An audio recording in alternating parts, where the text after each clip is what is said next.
Hello friends, तो चलिए बात करते हैं एक और इम्पोर्टेंट सेशन की। और आज हम बात करने वाले हैं रोल नंबर 22। और रूल नंबर 22 में बात होने वाली है बहुत ही इंपॉर्टेंट कॉन्सेप्ट इन्वर्जन की। क्या होता है इन्वर्जन वाला रूल? तो सबसे पहले समझेंगे कि इन्वर्जन वर्ड का मतलब क्या है।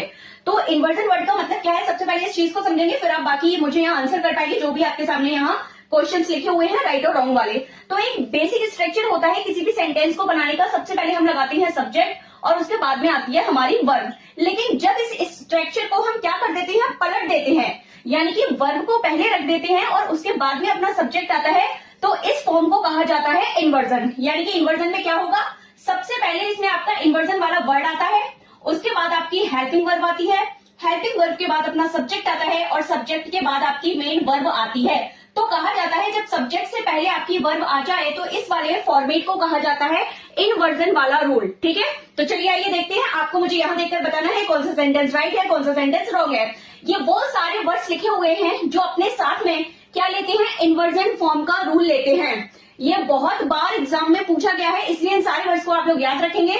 हार्डली, रेयरली, शेल्डम, नेवर और नो सूनर। तो चलिए आइए देखते हैं एग्जाम्पल। सबसे पहले लिखा है शेल्डम ही कम्स हियर। तो अभी जस्ट ही मैंने आपसे कहा था ये जो जितने भी वर्ड्स आपके लिखे हैं ये आपके क्या लेते हैं, ये आपका इन्वर्जन वाला रूल अपने साथ लेते हैं। तो क्या यहाँ इन्वर्जन लगा हुआ है? यहाँ शेल्डम के जस्ट बाद क्या आना चाहिए था, हेल्पिंग वर्ब के बाद सब्जेक्ट आना चाहिए था। क्या यहाँ ऐसा है?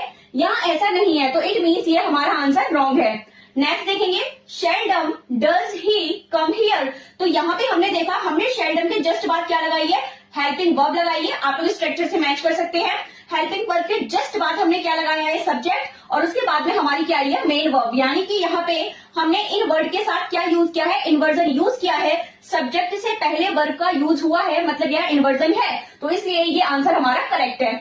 नेक्स्ट देखेंगे hardly I had reached home when it started raining. तो यहाँ देखिए आपका वर्ड था हार्डली। अब हार्डली अपने साथ क्या लेता है, इन्वर्जन, और इन्वर्जन का मतलब है पहले वर्ब बाद में सब्जेक्ट। तो क्या यहाँ पे पहले वर्ब है? नहीं, यहाँ पहले वर्ब नहीं है, इट मीन्स ये आंसर आपका रॉन्ग है। नेक्स्ट देखेंगे, अब यहाँ भी आपका क्या है, हार्डली। हार्डली है तो मतलब अपने को क्या लगाना है, इन्वर्जन। इन्वर्जन बोले तो क्या, पहले वर्ब फिर आपका सब्जेक्ट। तो यहाँ चेक करेंगे तो यहाँ पे हार्डली हैड आई, तो बिल्कुल करेक्ट है, पहले वर्ब बाद में subject. Reached home when it started raining, तो यह आंसर अपना बिल्कुल करेक्ट है, यहाँ पर ने इन्वर्जन लगाया है। नेक्स्ट देखेंगे नो सूनर। नो सूनर को चेक करते हैं। नो सूनर हैड सी, तो नो सूनर के बाद पहले वर्ब आई है, वर्ब के बाद सब्जेक्ट आया है, बिल्कुल करेक्ट पेयर है इन्वर्जन का, यानी ये सेंटेंस आपका बिल्कुल करेक्ट है। लास्ट वन का आंसर आप लोग मुझे बताएंगे, लास्ट वन आपका राइट है या फिर लास्ट वन वाला आपका रॉन्ग है।